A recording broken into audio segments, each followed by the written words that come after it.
Because the following special program, Lou Grant will not be presented tonight. Lou Grant will return next Monday at this time. This is the traditional invasion route between East and West Germany. It's called the Fulda Gap. It is where the Army believes World War III could start. West Germany, 60 miles from the Czech border. The United States Army on maneuvers with a short-range nuclear weapon, the Lance missile. On the other side of the border in East Germany, a Soviet artillery battalion on maneuvers with another short-range nuclear weapon, the Frog missile. The United States has over 1,000 battlefield nuclear weapons like these. So do the Soviets. Most have shells larger than the Hiroshima bomb.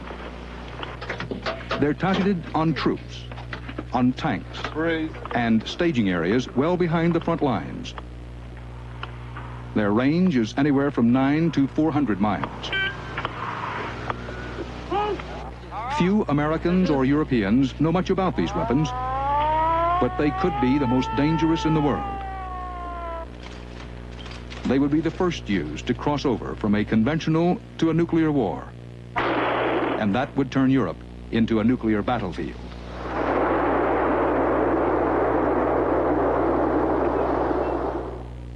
It may come as a surprise to people around the world that the United States has stockpiled almost as many nuclear warheads overseas as it has at home. There are about 8,000 American nuclear weapons spread around the globe, in Korea, Greece, Turkey, and throughout Western Europe. There are also warheads for missiles, for artillery, and for bombers, stored in the Pacific and on aircraft carriers in the Persian Gulf.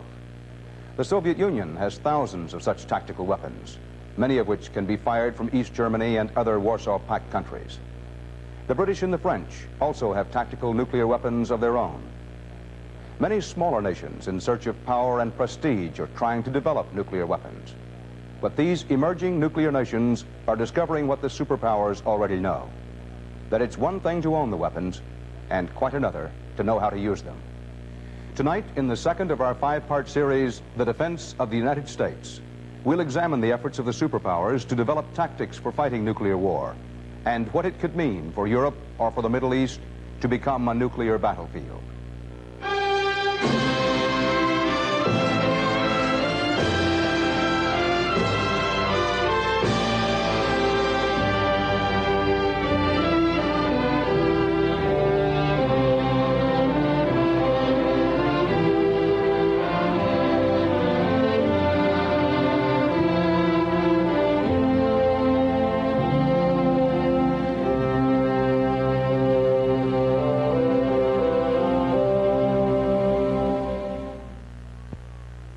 Want to see a little Jell-O pudding magic? Yeah!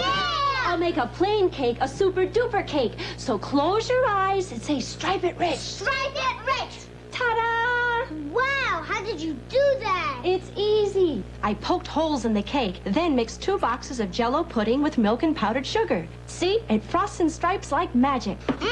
Chocolatey. Chocolatey magic. Want to see it disappear? Yeah!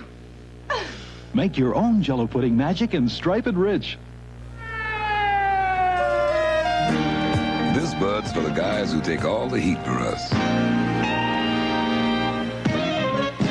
This bud's for you. This bud's for you. For all you do, the king of beers is coming through. Yeah, just for you.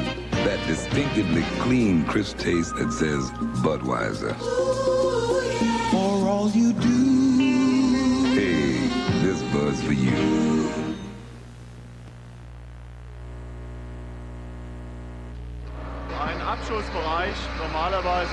The voices are German. The place, New Mexico. The missile, an American tactical medium-range nuclear weapon sold to Germany. Some say a device like this might start World War III. These officers of the German Luftwaffe are here to practice firing the missile, but without the nuclear warhead. The test fire is being conducted here in America because Europe is simply too crowded. 30 seconds. This is a Pershing missile, range 400 miles. Its biggest warhead is 30 times the Hiroshima bomb. It is a weapon with truly international appeal.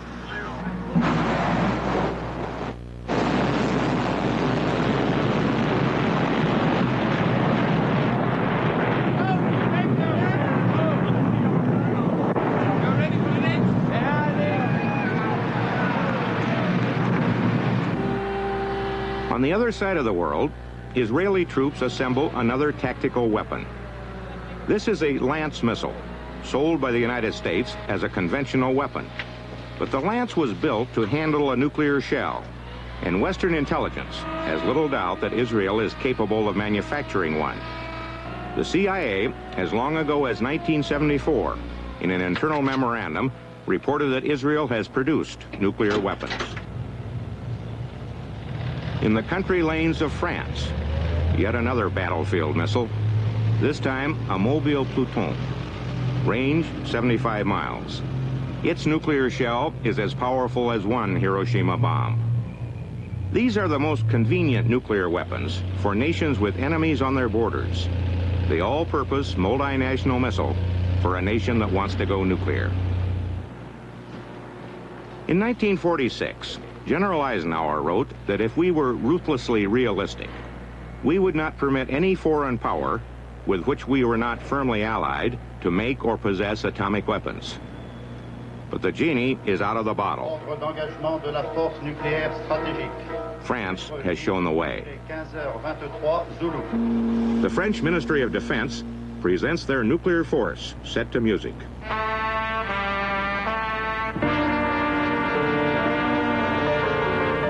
This is their missile field. Buried underground in hardened silos, 18 long-range weapons, each capable of hitting the Soviet Union. The French are now adding multiple warheads to these systems. The French strategic bombers, the Mirage 4, the pride of the French force.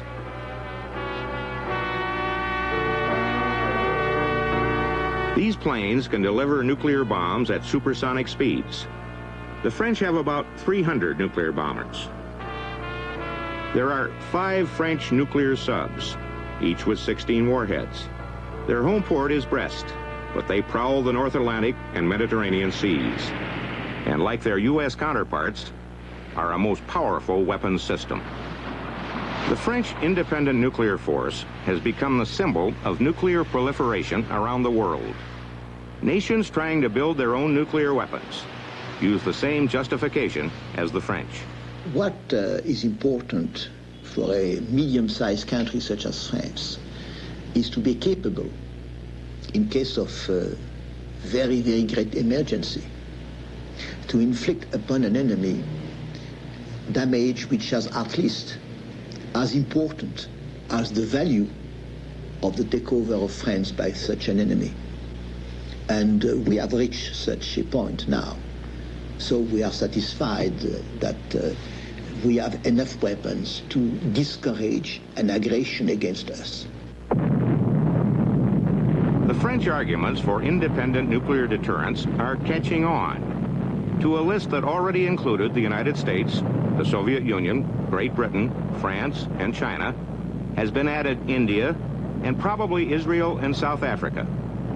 The Libyans tried to buy a bomb. The Iraqis and the Pakistanis are trying to build one. The Brazilians could if they wanted to.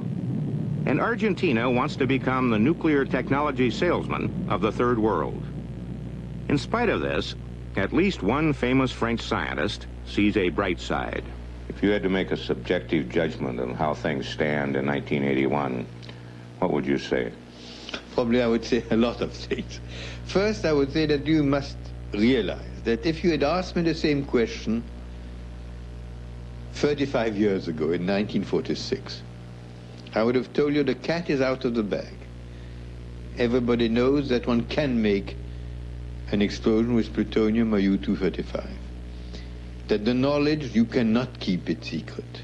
That the material, there's uranium all over the world.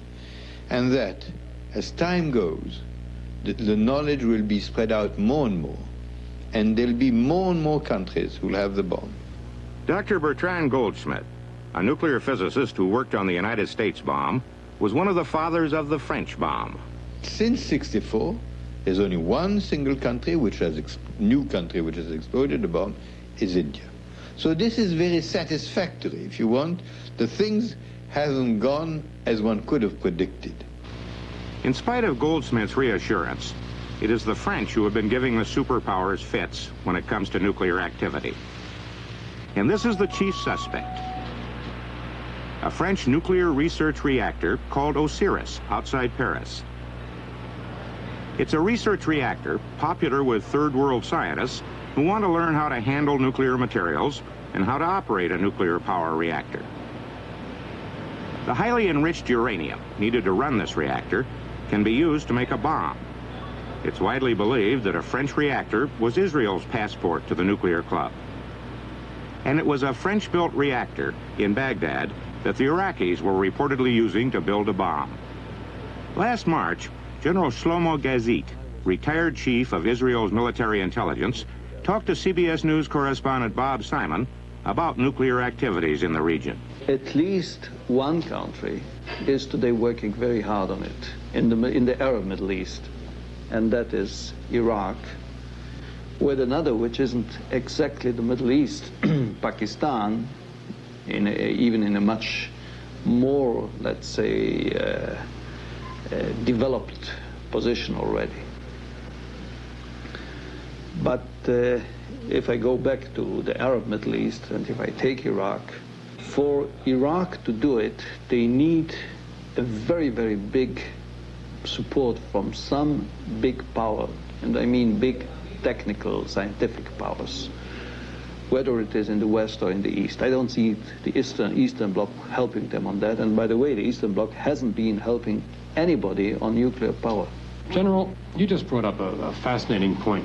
You're suggesting that the communists have a cleaner record on this than the capitalists do. Sure enough, yes, for very, very obvious reasons. Because with them, the political consideration comes before money. They don't. With the West, you have ideology, you have a political philosophy of non-proliferation, but then you have economic interests of this or that firm, of this or that economy. And when you ask France, for example, what do they consider first? Is it their non-proliferation philosophy or improving the French economy? Improving French economy comes first. Those friendly French are the super salesmen of nuclear power. The day we were here, the foreign minister of Tunisia was on hand to examine the Osiris nuclear reactor. It was the French who built the research reactor, identical to this one, in Baghdad, in Iraq. Atoms for nuclear power to a nation with a surplus of oil. Thanks to their reactor, by last spring, the Iraqis probably had enough uranium to construct one A-bomb. At the gates of the French reactor, it was hard to spot the Frenchmen among the faces going in and out. Even Dr. Goldschmidt seemed a little apologetic about his country's nuclear enthusiasm. Being a citizen of France and having seen that we wanted to keep the option open, I can't throw the stone so much against a country who keeps the option open. And I only rejoice that there's so few. Last March, the Israelis were still putting a brave face on nuclear proliferation. Nuclear war is thinking about unthinkable. And I don't think that Middle Eastern leadership should be very different from Western Europe leadership, Eastern Bloc leadership, European leadership, or any other. The risk is so high that I have very, very big doubts that the Middle East will behave differently. I would almost say that I think that nuclear power in the Middle East might be a stabilizing factor for the very many different problems and conflicts which we see just now in the Middle East. But last week, Israeli jets knocked Iraq out of the nuclear picture, for the moment. And what about the nuclear ambitions of Pakistan or Libya? I don't think that Libya has or will have in the foreseeable future a nuclear capability. The best they could do is, with a lot of money, to get already one nuclear device or two nuclear devices from somebody who has it. And on this, I'm not so sure that you can that easily find somebody to give you a nuclear bomb, even for money. It's a terrible risk. And all his endeavors before failed.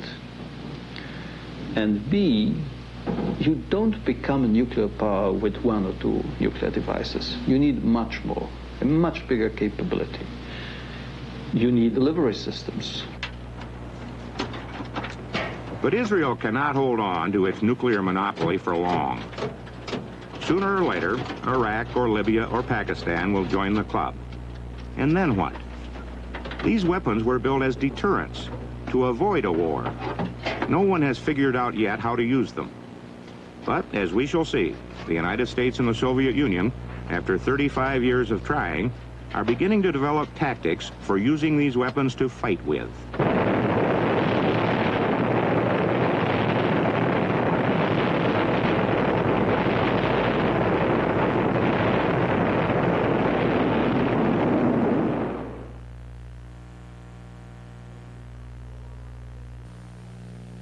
Open a jar of pizza quick sauce and open your own pizzeria. Ragu Pizza Quick, specially made to turn bread into bubbly fresh pizza. Open a jar of pizza quick sauce and open your own pizzeria. Ragu Pizza Quick Sauce for crunchy fresh pizza.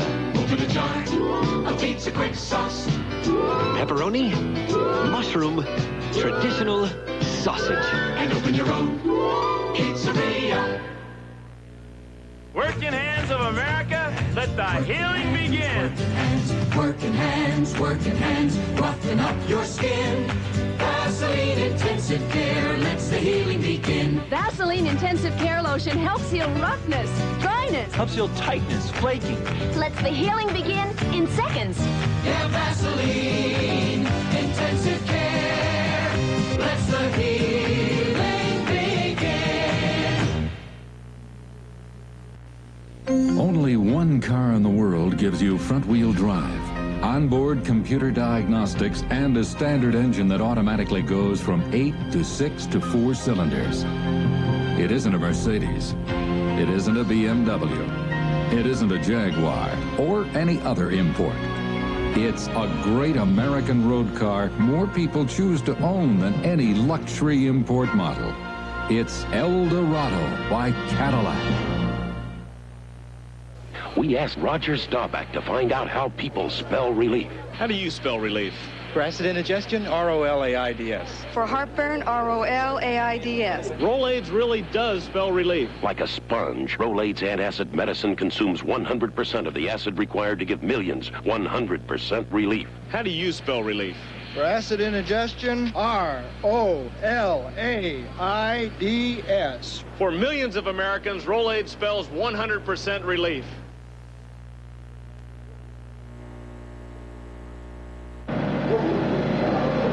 The first tactical nuclear weapons were designed to be used in Europe.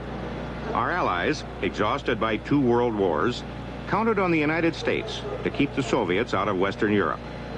The NATO countries were reluctant to raise large standing armies, so were we. We found a substitute. We began pouring thousands of nuclear weapons into Europe in place of men. First, there were atomic cannon, atomic landmines, short and medium-range missiles. It seemed the cheap solution. In the 50s, the Soviets had only a handful of atomic bombs and no sophisticated delivery systems. Our nuclear guarantee seemed secure. General, when the nuclear weapons began to arrive in Germany in the late 50s, was there a plan on how to use them and what to do with them? No, I think not. I think not. Because it was an absolutely new instrument, and in some way everybody was a bit astonished, but on the other side very happy to have something against the Soviet threat, which many people by then felt it was. General Wolfgraf von Bodesen, Rommel's aide in World War II, former deputy commander of NATO Europe, now professor at the University of Hamburg. Most of us or even of the officers, and particularly of the public and the politicians in Western Europe, didn't know exactly what nuclear weapons really mean. And our Chancellor Adenauer, who was an excellent politician of these days, called the nuclear weapons better artillery. This is a United States government film, 1954.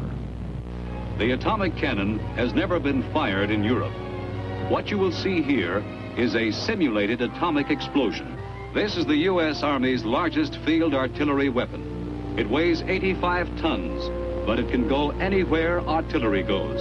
It is manned like any other artillery piece. Today, it is thoroughly integrated in NATO's defense system. Should the Soviets attack any one of NATO's 14 nations, atomic guns will fire. NATO is building for the possibility of war, but NATO lives in the hope of peace, that these storm clouds will never rise in the western sky.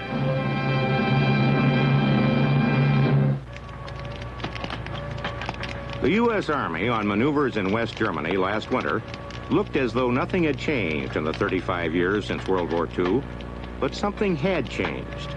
U.S. ground forces are now being trained for a very different kind of war. If they can determine that we are going to use nuclear weapons, I can assure you they will do everything they can to use nuclear weapons first. This year, the Army began developing tactics for fighting both a conventional and nuclear war at the same time. This is a class for field commanders at Fort Leavenworth Staff College. If we start off in a conventional array, whatever that may be, and then decide it's time we must use nuclear weapons and do things differently, like start dispersing, lighting up certain radio nets and so on, then that's clearly an indication to the Soviets that we want to use nuclear weapons. We must avoid that. We must find ourselves in some central area wherein we can go nuclear or chemical or conventional or all three together and not have any marked indicator to the Soviets or Warsaw Pact units that we intend to use nuclear weapons. The specter of Soviet tanks rolling through Western Europe has haunted the West for 30 years. The Army insists it must be able to stop such an attack with battlefield nuclear weapons. I certainly believe that nuclear weapons would serve a useful purpose on the battlefield. Brigadier General Niles J. Fulwiler is the commanding general of the U.S. Army Nuclear and Chemical Agency. For instance, the weapons that we have over there could be used to help to confront a overwhelming conventional attack, as an example. They can be used to rupture tough defenses. And of course, they have to be there. Part of one of their principal purpose of deterrence that they serve is to be able to be there to respond to an adversary's use of nuclear weapons. This is one of the smallest nuclear weapons in the Army's arsenal, the Howitzer 155. It could be one of the first weapons used to cross the threshold from conventional to nuclear war. It has a range of 9 miles and would be used on the front lines. Howitzers fire some of the smallest nuclear shells. The 1 kiloton is still the equivalent of 2 million pounds of TNT. General, if early in the battle you begin using the smaller nuclear weapons, say the howitzers, which travel only, I guess, about 9 miles or so, in the confusion of battle and the moving around, how do you avoid hitting your own troops? Well, Harry, that's a real problem. And it's one that, I refer to one of the realities on our modern day integrated battlefield. And it's going to require coordination and integration of fire and maneuver as we have never had to do it before.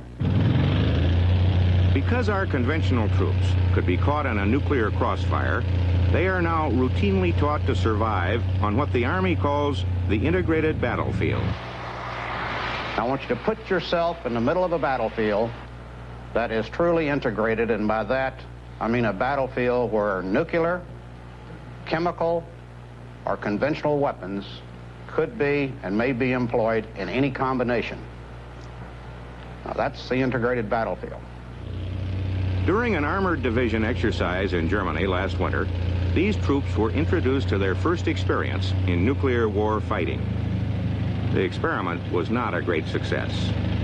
Okay, now you notice this is a ridge line. If we could even get it up here, it would look better. In the midst of the war game, field commanders arranged to set off a simulated atomic bomb. So close, that's where they're going to come out of the wood line. Yeah. And it's going to look like it's being used against the attacking element. Roger, which is what we were planning to do. Okay. But it's been changed. Okay. We want to... It's against the defenders. Okay.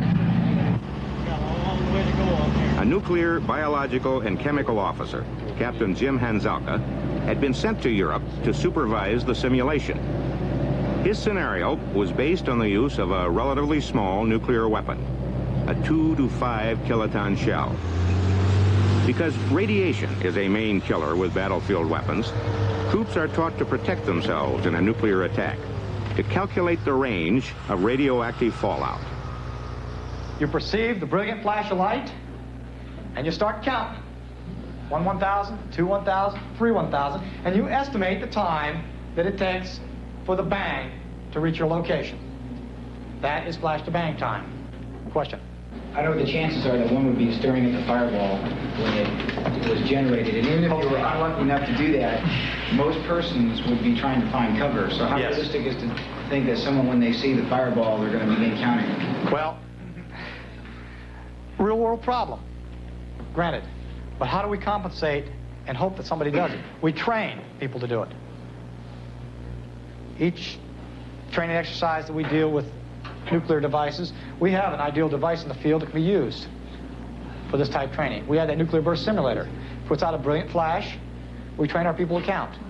No guarantee they're going to do it when the actual situation occurs. But we at least try to reinforce the training to condition them to do it. The nuclear burst simulator is an old oil drum barrel, packed with TNT and special effects to produce the symbolic mushroom cloud. Okay, I'm going to hand this thing down to you. The Army manual describes it as atomic explosion M142 and carefully stipulates that it is non-radioactive.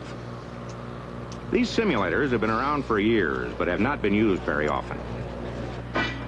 During the exercise last winter, the blast was supposed to be a surprise, like a real Soviet attack. But the communications got fouled up.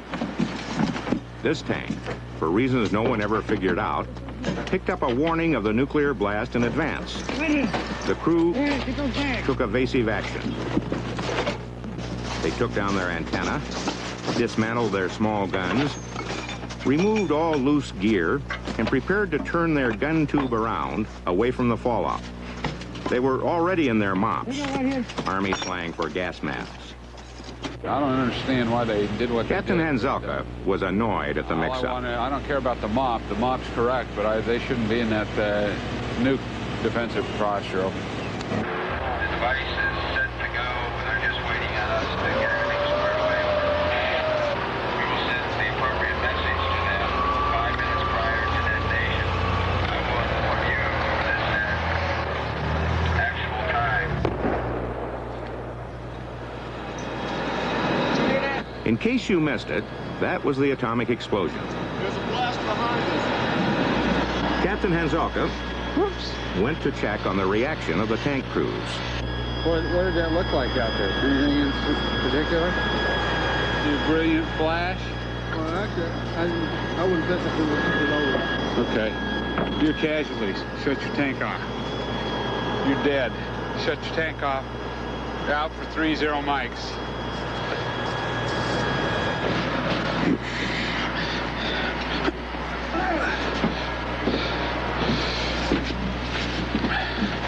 Off the goddamn tank! What you got? Hey, tank commander? Tank commander. Come on out a minute. Do you recognize anything over that way a few minutes ago? Just a puff of smoke, sir. That's all? You didn't hear a loud boom? See a brilliant flash of light?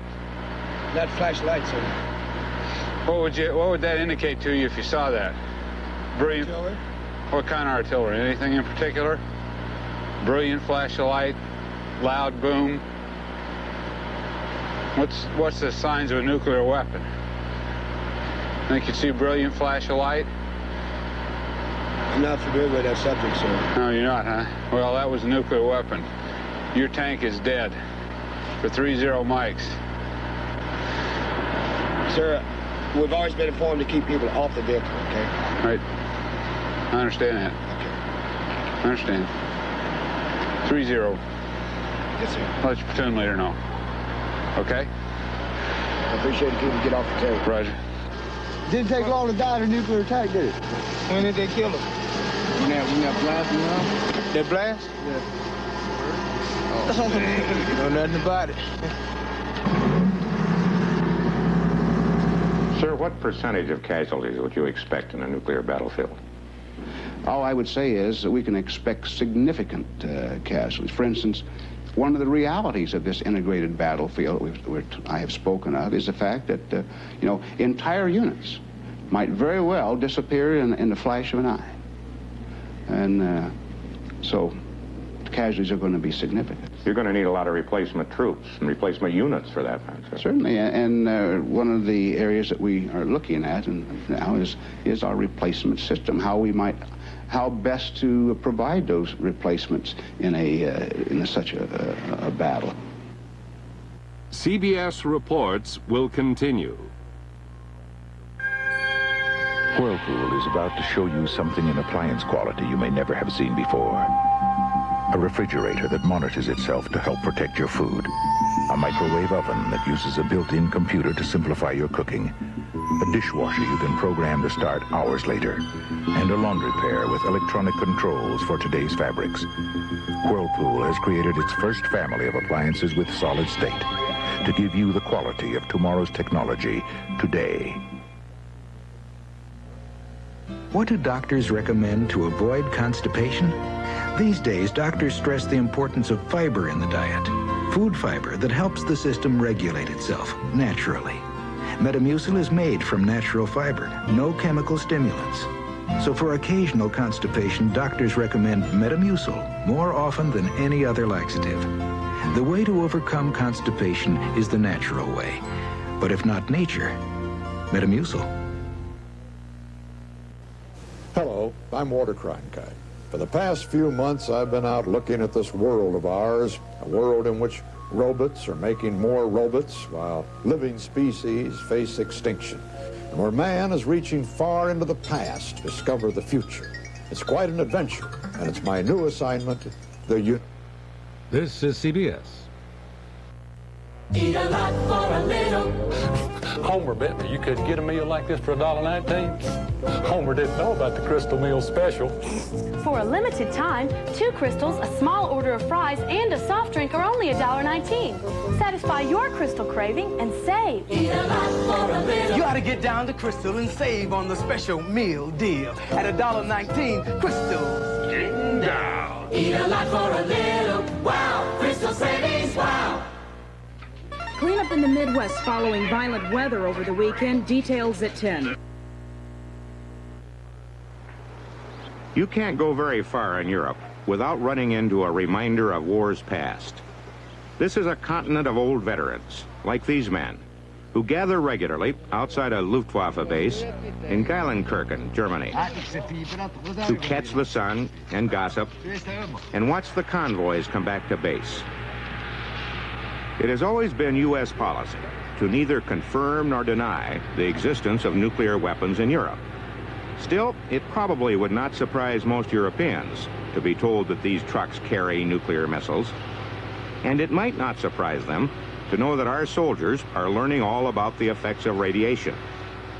What would surprise, and probably frighten Europeans as well, is the knowledge that in the United States, Army officers for the first time are developing and teaching tactics for using nuclear warfighting on a battlefield called Europe.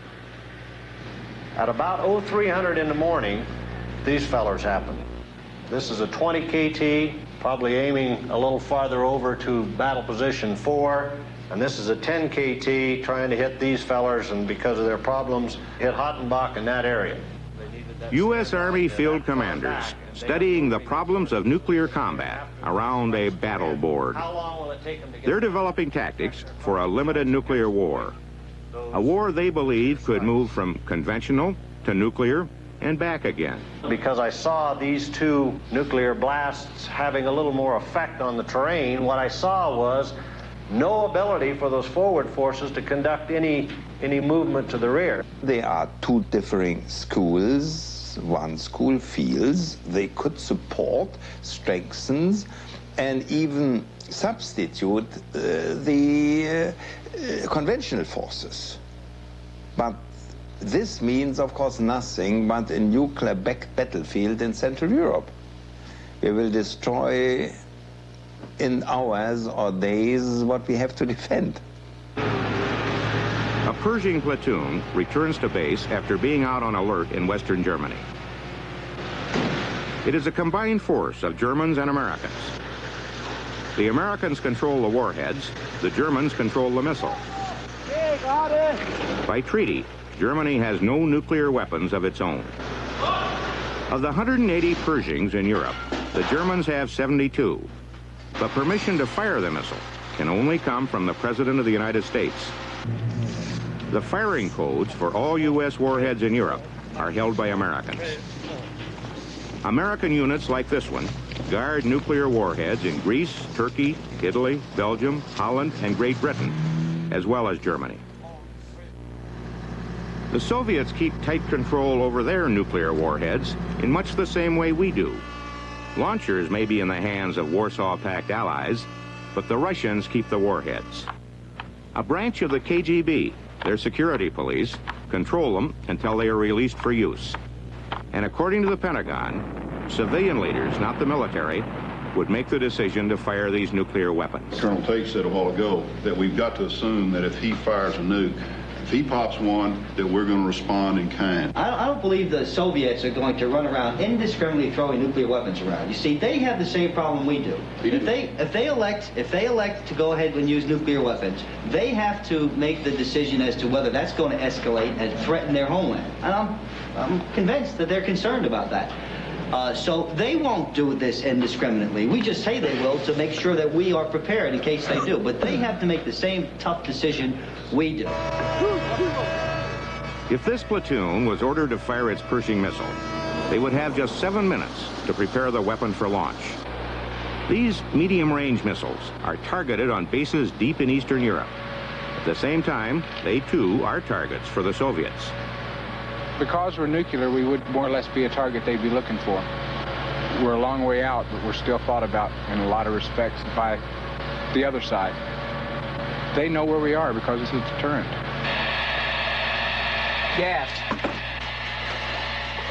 The attack could come from conventional, nuclear, or chemical fire. We have gas. Gas!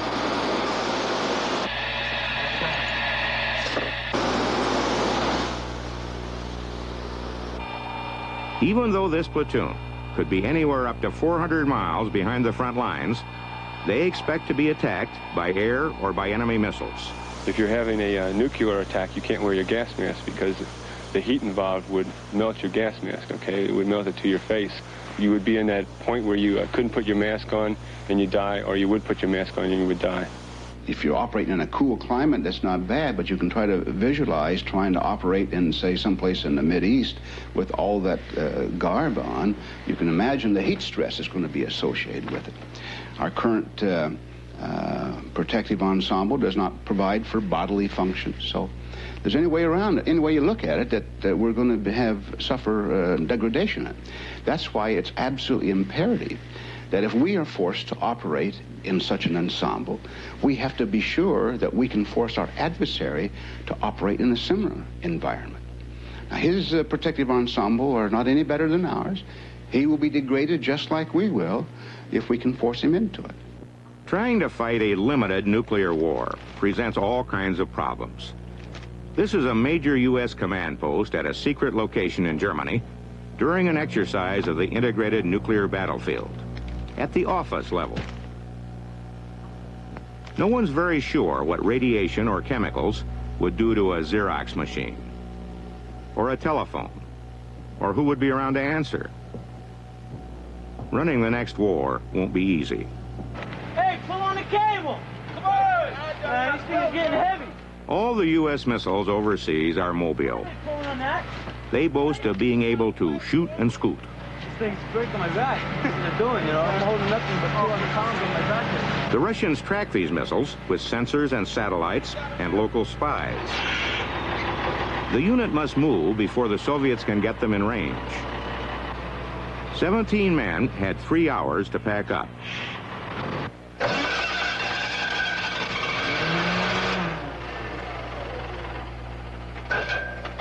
But in this exercise, it took all day. How many nuclear weapons are there in Germany now? 5,000, 7,000, something? Warheads, yeah. But their range is not intercontinental. No, I think most of them have a range of less than 100 kilometers, what we call the short-range weapons. So it's going to be right here at home. Exactly, exactly. And in both Germanys. In both Germanys, yeah, yeah. This is a Lance missile, a tactical nuclear weapon with a range of 60 miles and a power of 1 to 30 kilotons. It's supposed to be used on the front lines. It's not known to be a particularly accurate weapon, but in war, these men would try for pinpoint targeting to avoid civilian casualties. Let me know. Switch. Switch. Switch. Switch what? Switch what? They don't have to miss by much to hit a civilian target. One nuclear strategist complained that German towns are only 2 kilotons apart. One nuclear shell from a small missile could devastate a couple of towns at once. If you look at a map of Europe, the way things are crowded together, doesn't that make fighting a nuclear war, tactical war, almost impossible? Well, there are some people who think, regardless of the cities or anything else, it may be impossible to fight a nuclear war, for the simple reason of the devastation and the destruction and the whole thing that nuclear weapons will introduce on that battlefield. But I don't think that there are plenty of places that we could use nuclear weapons without hitting cities, as an example, depending on what the targets that are chosen and what the situation is at the time. But the whole of Central Europe isn't as big as Texas, and there aren't many empty spaces. If the Soviets fire nuclear weapons on Brussels, the city of Antwerp could be flattened. If they attack The Hague, Rotterdam could go. And if they target Bonn, Cologne could be destroyed. Normally in targeting, U.S.-style targeting, our kill mechanism for nuclear detonation concentrates on that 4% prompt radiation. The radiation will cause casualties to personnel, and that's basically how we're targeting. With U.S. tactical weapons, radiation is what the Army calls the main killer mechanism. Larger Soviet weapons rely more on the blast effect. When we look for the higher radiation levels, beginning around 450, going up into the 600 level, 650, 800, this is the least amount of radiation that we're going to target on an enemy. We use that level of radiation when it's deemed that these people cannot interfere with our operations immediately. We can accept delayed casualties. If I want prompt casualties in that enemy force, I'm going to be up in this level, the 3,000 to 8,000 rads of radiation. And within 5 minutes, those forces will be incapacitated, will not be able to counter whatever move you're making. Because of the effects of radiation on a crowded battlefield in West Germany, before troops fire a nuclear weapon, they have to warn all friendly forces in the area who might be in the way. It sounds fine in the classroom, but in this exercise, where troops were pretending to fire one of the smallest weapons in our arsenal, over 1,000 men had to be warned. We got an airburst? Friendly nuclear strike warning message. Break. That's ground zero, right? Roger. 3,100 meters, MSD-1. MSD-2, 4200, MSD-3. MSD, the minimum safe distance zone. It's going to have to move. They are in MSD 1. If we survive the radiation, well, our doggone radios have probably survived too, and we've probably got several companies up here that are going to call back and say, hey, guy, I'm still here and I'm still breathing for some reason. What we're really talking about here is an attempt to have limited use of nuclear weapons. And we want to ensure that our adversary understands that in a case like this, it would be a restrained use and for specific targets, for specific time frames. I feel it's very important at least to be able to try to have the limited use of nuclear war and have that option, rather than when we cross that threshold to go straight to general nuclear release, which is everything.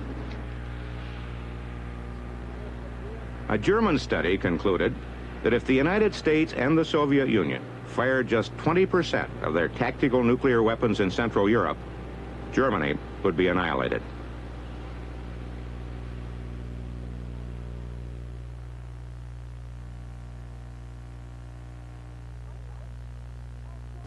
Want to play?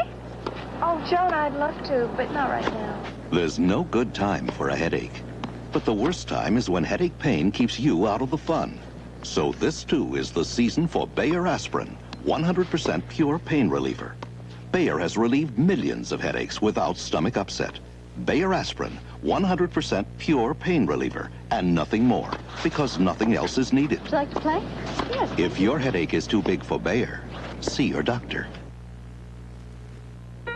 When this young executive bought a house, he looked in towns where the commuter trains were reliable. Smart. And when he bought a new car, he researched resale prices on the model he wanted. Smart. And today, he's placing the biggest order for plain paper copiers in his company's history. He chose Savin, the company with an extensive product line and the largest service network in the industry. Smart.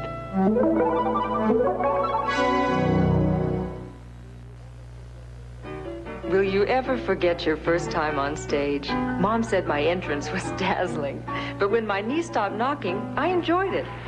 Backstage, the main attraction was Kool-Aid. What better way to celebrate, then or now?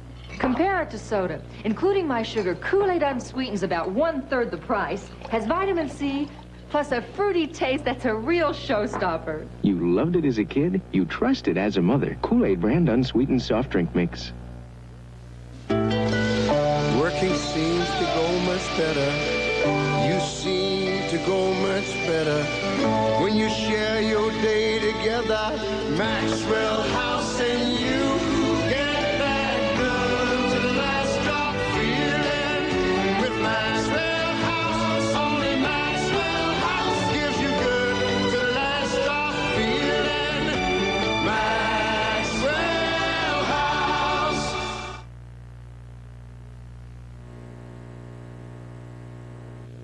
In Europe, no one has paid much attention to Russian tactical nuclear weapons along the east-west border. The longer-range missiles in every Warsaw Pact country, or the hundreds of bombers that can carry nuclear weapons. The subs in the Baltic have long been a familiar threat, and so have the SS-4s and 5s targeted on Europe since the 50s. But in 1977, the Soviets started to modernize. They built a new missile, the SS-20, a longer-range missile with 3 warheads. It has triggered a brand new arms race. Dan Rather talked with Secretary of Defense Caspar Weinberger. It is a medium-range, so-called weapon of great destructive power, nuclear, that is aimed both at China and at Europe. And the Chinese elements of this weapon can be said to be defensive in view of the Soviets' fear of activities by China. The ones that are aimed at Europe, I think, can only be either for offensive or intimidation purposes. For the NATO High Command, the SS-20 raised the stakes in Europe. In the late 70s, reports of the missile's accuracy raised fears of a Soviet preemptive strike, even though the Allied powers still controlled enough weapons to devastate much of Eastern Europe and the Soviet Union. NATO has always had a ladder of nuclear options. Beyond the battlefield weapons, there are hundreds of nuclear fighter bombers on alert from Turkey to Britain, more nuclear fighter bombers on U.S. carriers. There are American and British submarines with enough warheads to knock out 400 Soviet cities and bases. France's independent nuclear force might also be available. What NATO did not have was a land-based missile, like the SS-20, that could hit the Soviet Union. For years, Europeans had resisted such a weapon. They felt it would be too provocative.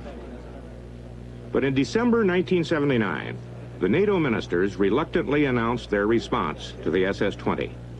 They would base 572 new U.S. missiles in Europe, all with the range to hit the Soviet Union, on one condition, that the United States enter into arms control talks with the Russians to reduce the number of new missiles on both sides. This is one of those new missiles. It's a Pershing, similar to the ones we've seen in Germany, but long range. It will be able to strike the Soviet Union in less than 5 minutes. The land-based cruise missile.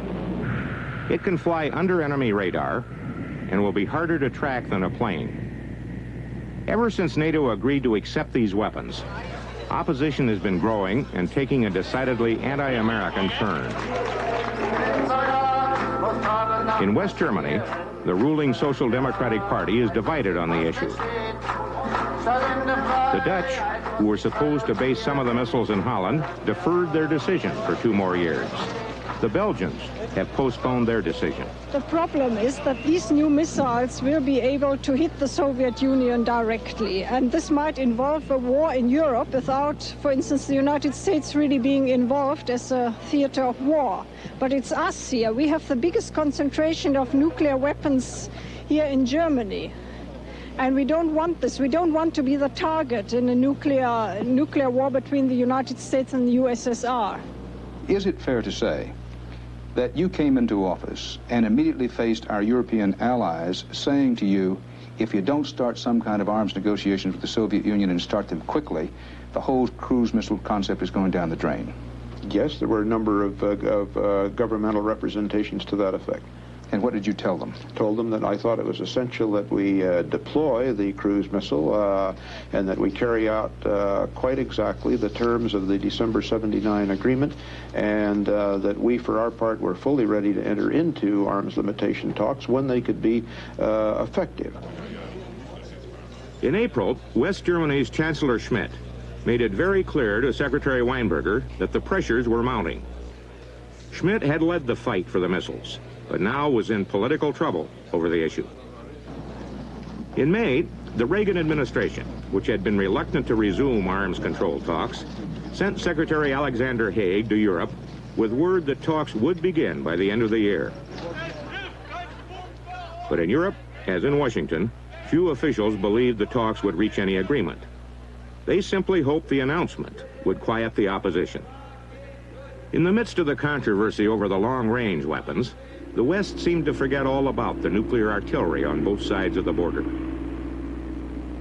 During the height of the Polish crisis, Soviet troops were caught in this rare film of the Russian version of an integrated nuclear battlefield exercise.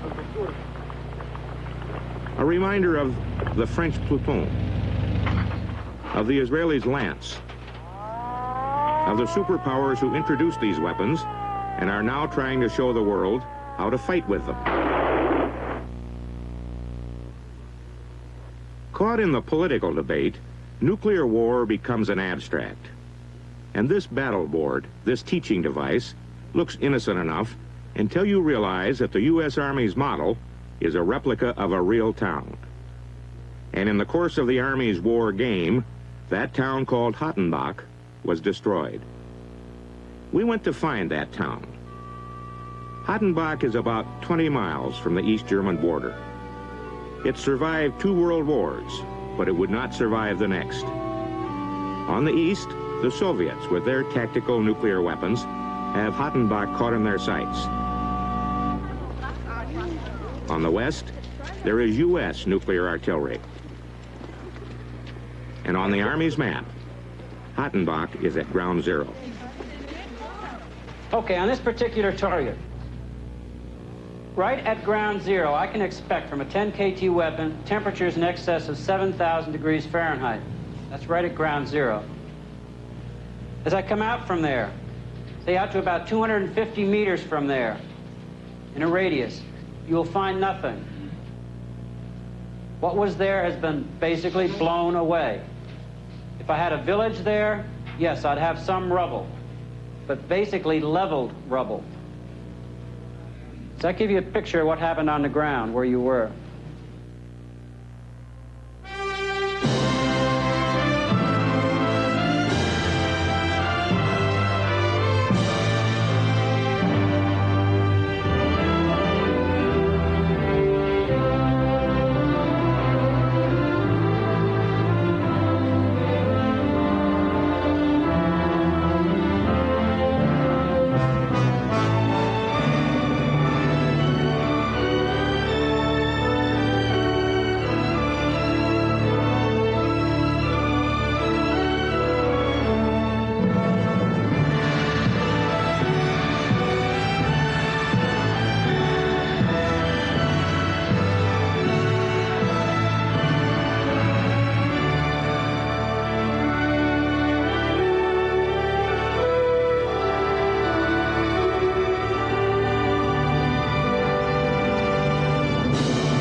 Hello, I'm Theodore Bickel.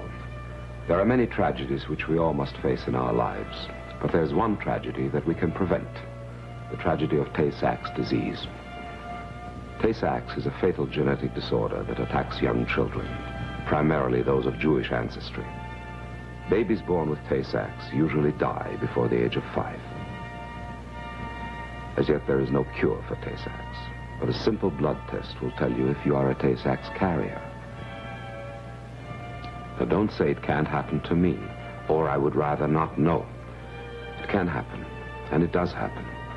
So please, protect the future generations of your family. Be tested now. Is there anything else on your schedule this week that is truly a matter of life and death?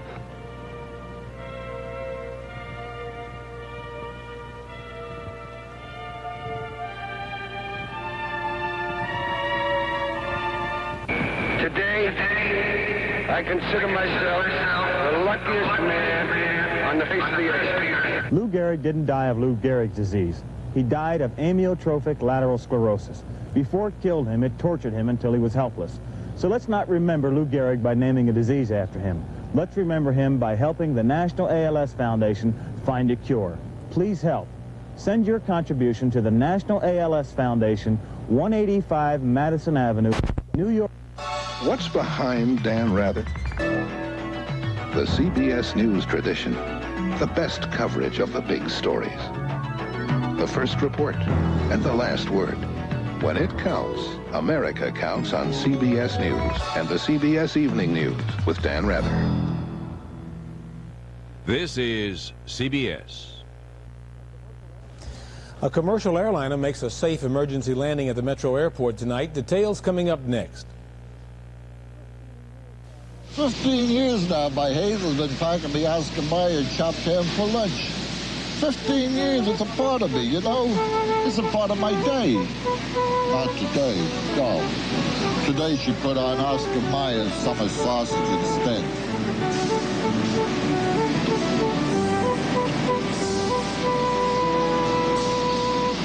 That's my Hazel. Ever wonder what Oscar Mayer has in store for you? The cars of the 40s needed new gasolines, so a company to become Chevron, whose aviation fuels had already launched Lindbergh, rose to the challenge and put aviation components in automotive gasolines. Today, Chevron is responding to further changing car and environmental needs, with Chevron Supreme Unleaded, rounding out 3 grades of gasoline for the 80s. Chevron was born on the frontier, and we've never left it.